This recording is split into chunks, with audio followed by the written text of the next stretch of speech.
Welcome back to the JLPT N5 Grammar series. In the previous video, we learned about i-adjectives in detail along with their conjugations. At the end of that video, I promised to make a dedicated one for exceptional i-adjectives that conjugate just a little differently. If you haven't watched the previous videos yet, you can find them on my channel. Now then, let's begin.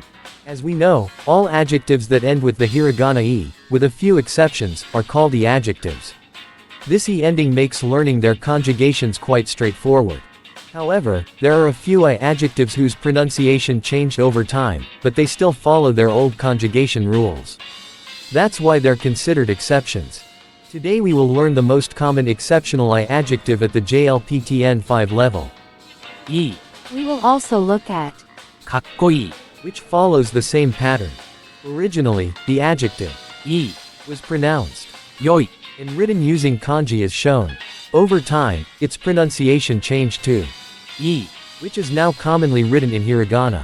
However, its conjugations still follow the older form. Let's look at the conjugations. Notice how 良い gets conjugated instead of いい This is what makes it an exception. That is the key to these conjugations. It might seem a bit confusing at first, but once you practice with a few example sentences, it will become much easier to remember. Let's see a few example sentences. このコーヒーは良くない This coffee is not good. あの黒い車はかっこよかった That black car was cool.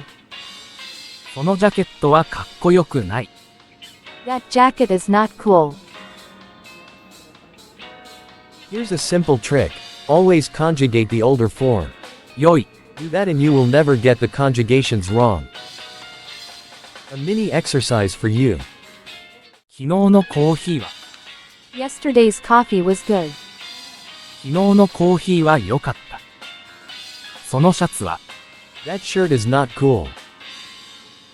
そのシャツはかっこよくない And that brings us to the end of this video.